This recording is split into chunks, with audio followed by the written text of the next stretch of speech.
Hello guys, good morning! Kumusta po kayo? At welcome back again po sa ating channel. So for today's video guys, may isi-share lang ako sa inyo, lalong-lalo na po sa mga baguhan or nagsisimula pa lang sa pagsasari-sari store. Ito ay sariling ano ko lang ito guys, no? So experience ko kasi ito. At saka gusto ko rin siyang i-share sa inyo para may matutunan din kayo sa akin at saka mai-apply nyo rin po ito sa sari-sari store nyo or sa future, or kung nagpaplano man kayo guys na magsasari-sari store. So sana ma-apply nyo rin ito at may matutunan kayo. May sinasalihan kasi ako ng mga group chat guys ba, Facebook group. Sumasali po ako dyan sa mga sari-sari store owner. So may nagtatanong doon guys, hindi ko lang na-screenshot. May nagtatanong doon kung ano po ba yung mga items na pwedeng bilhin sa puhunan na 500 pesos. Marami na po ba? So sa akin guys, sa panahon ngayon na sobrang mahal na talaga, masasabi ko na kunti na lang talaga yung mabibili mo sa 500 pesos mo na puhunan. Pero pwede na rin siya guys na pang start up mo na puhunan kung nagpaplano ka. Kasi hindi naman kasi ano yan guys, sa laki ng puhunan. Nasa sayo yan kung paano mo siya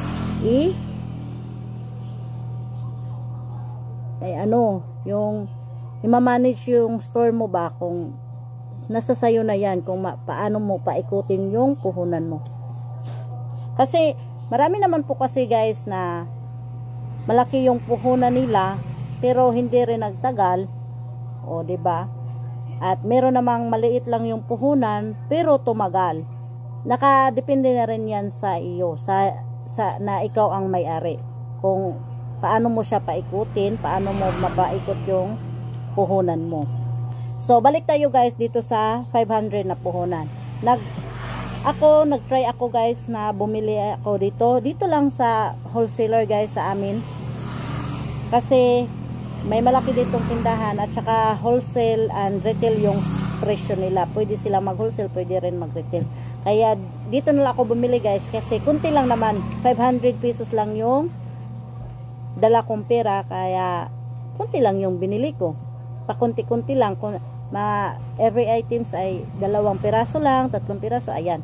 Para maano ko lang yung 500. So ito yung mabili natin sa 500 pesos guys. Unang-una itong 552 na. Ang bintahan nila sa retail guys ay 32. So bigay sa akin 31. So dalawang 552 na yung kinuha natin. At wow lang, yung bigay nila sa retail 25 at saka sa akin ay 24. Sa lahat naman yan na ano guys na nagtitinda, kapag nagtitinda ka ay i-adjust nila yung retail price nila. 4 yung kinuha ko guys, pero 2 flavor lang. Tsaka kumuha din ako guys ng mayon na green peas. So itong green peas guys, hindi to fast moving, pero kailangan natin mag-display nito para kung may maghahanap ay may ibibigay kayo. 16 yung retail price nila guys, yung binili sa akin ay 15 pesos. At dahil nakita ko itong banit na to guys, deliver lang din sa kanila at saka wala pang presyo. O tingnan nyo, wala pang nakalagay na presyo. Yung bigay niya sa akin ay 73. Tsaka 50 pesos na to, 50 pesos na ito guys. Puhunan natin ito ay 73 divided by 50. So 1.46 yung puhunan natin per piece. Bintahan natin dito ay 3 pesos, 3 peso. So ayan, hindi ito fast moving guys, no? May naghahanap lang talaga nito, kaya mag-stock lang tayo.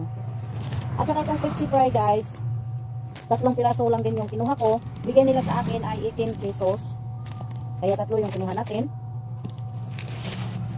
Itong greatest guys, na 10 plus 1, 120, 128, 130 itong bigay sa atin ito guys. So may plus 1 na siya. Saka ito namang asin.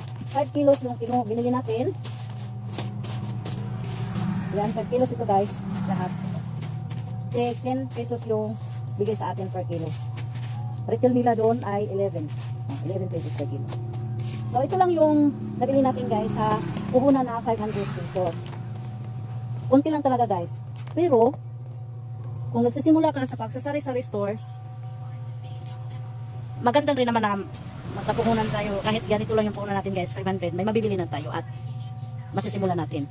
Pero advice ko lang din guys, kung nagsisimula ka pa lang sa pagsasari-sari store, huwag kang dumami ng stocks sa ganyang items. Dapat ano lang guys, kunti lang, 1 or minimum mo guys ay 2 minimum mo at saka maximum mo 4 lang.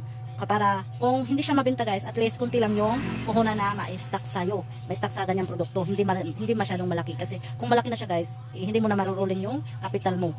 Kaya pakunti-kunti lang. Pag may binta, bili agad, ganyan lang yung ano guys, para ano mo yung puhunan mo, mapaikot mo na mapaikot. So, ito, ipapakita ko sa inyo guys yung 500 pesos na puhunan natin ng mga items. So, ito siya guys, yung asin. Kung nagsisimula ka pa lang sa pagtitinda guys, huwag kang bumili agad ng asin na maramihan. Kunti lang, 2 kilo or 3 kilo lang, huwag maramihan para hindi maano yung puhunan mo. Para ma-divide mo yung puhunan mo. Kung 500 lang yung puhunan mo, mag-stock ka lang ng asin or mag-start ka ng asin, 3 kilo lang or 2 kilo. At saka itong kape guys, kung sa 500, kung mag-start ka pa lang, pwede lang na bibili ka ng kape na tig 5 piraso lang. Half tie lang yung bilhin mo.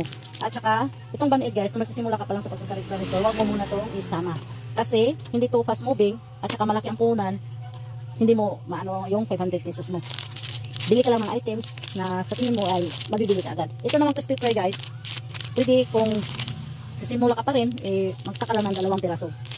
Tsaka itong dilata, 2 piraso or isa lang guys, kung magsa-start ka pa lang. Kaya yan. Yan po yung nabili natin sa 500 pesos natin guys. Asin, Band-Aid, crispy fry, British, at saka itong dilata na 4 na klase. Yan. Yan lang yung 500 pesos natin guys. Dito, nilista ko, tinotal ko guys. Ayan. 493 yung total. At saka dito yung sukli. Ito yung sukli guys. So, 7 pesos na lang. So, yan lang guys. Sana may natutunan kayo. Tsaka may apply nyo rin ito sa inyong tindahan. So, good luck guys. Thank you for watching. Don't forget to subscribe this channel guys. Paki-subscribe na rin po at paki-like. Salamat. Amping ka na.